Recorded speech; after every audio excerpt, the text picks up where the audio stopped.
Hello, this is Joy, and yes, welcome back to my video. Today, I will be presenting a new lesson from the book Transportation, a Global Supply Chain Perspective. Alright, so today's topic, it will be about Chapter 5, Motor Carrier. Well, in this chapter, we will be focusing on the motor carrier industry and differentiates between both truckload and the less than truckload carrier operations, and capacity issues in the motor carrier is also highlighted in the transportation profile. And yeah, a detailed discussion of the LTL network structures and network precisions is also offered in this chapter. So here are our learning objectives. First, to familiarize with the different types of firms in the motor carrier. Second, to gain knowledge of the service characteristics of motor carriers. Third, to identify the different types of vehicles and terminals used in the motor carrier industry. And lastly, to be aware of the current issues facing the motor carrier industry. So yeah, the motor carrier industry played an important role in the development of country's economy during the 20th century, and it continues this role in the 21st century. Alright, so without further ado, let's go straight to the video. So let us start with giving an overview of the motor carrier industry. And yeah, before anything else, let's define first what is a motor carrier. So when we say motor carrier, it refers to a machine, or a vehicle that is used for carrying people, things, or property that also uses electricity or fuel, of course, to produce movement so that it can work. It directs and controls the operation of one or more commercial vehicles. A motor carrier can be a trucking company, a bus company, or any entity that uses vehicles for commercial purposes. So under motor carrier industry, there are two types of carriers, the for-hire and the private motor carrier.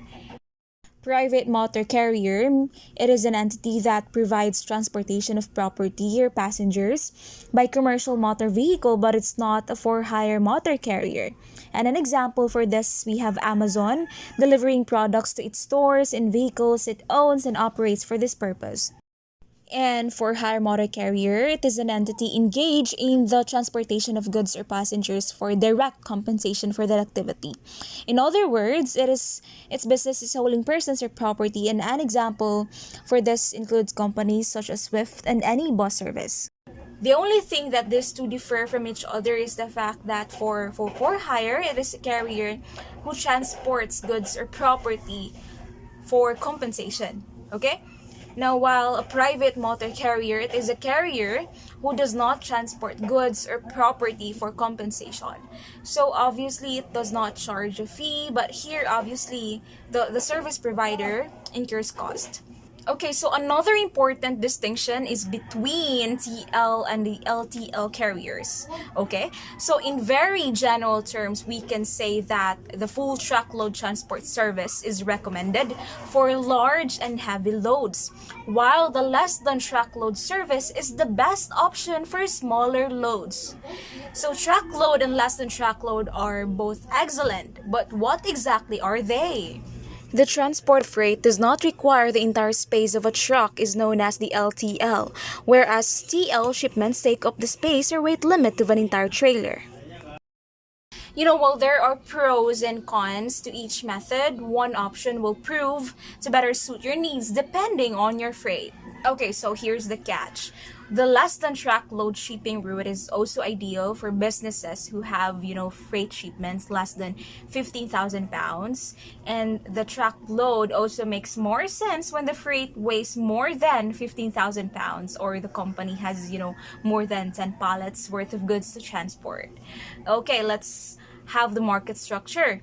So when discussing the motor carrier industry, consideration must be given to the commodities hold. Alright, so the commodity list includes food and manufactured products, consumer goods, and industrial goods.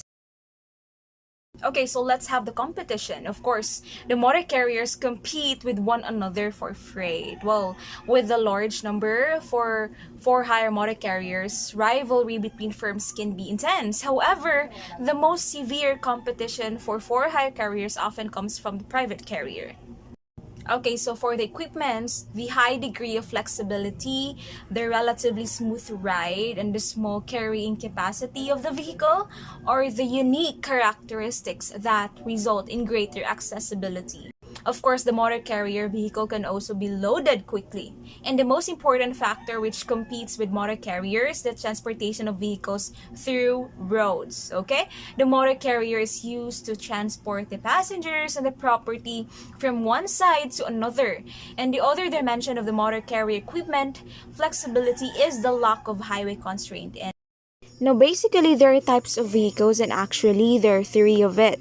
We have the line haul vehicles, the city straight trucks, and the special vehicles. Another important thing to remember under chapter 5, we also have here about terminals. Okay, so under terminals, we have three. We have pick up and delivery terminals, or the PUD, the break bulk terminals, and the relay terminals. Okay, so labor costs are an important element of the motor carrier industry, which tends to be much more labor intensive than the other modes. And a number of current issues face motor carriers, including safety, substance abuse, technology, undercharge claims, and the strict regulation. Okay? Well, I guess that's it for chapter 5 entitled Motor Carriers. You can check on the description box below to see and download my PowerPoint presentation for free, and I hope you enjoyed and have learned something from my discussion.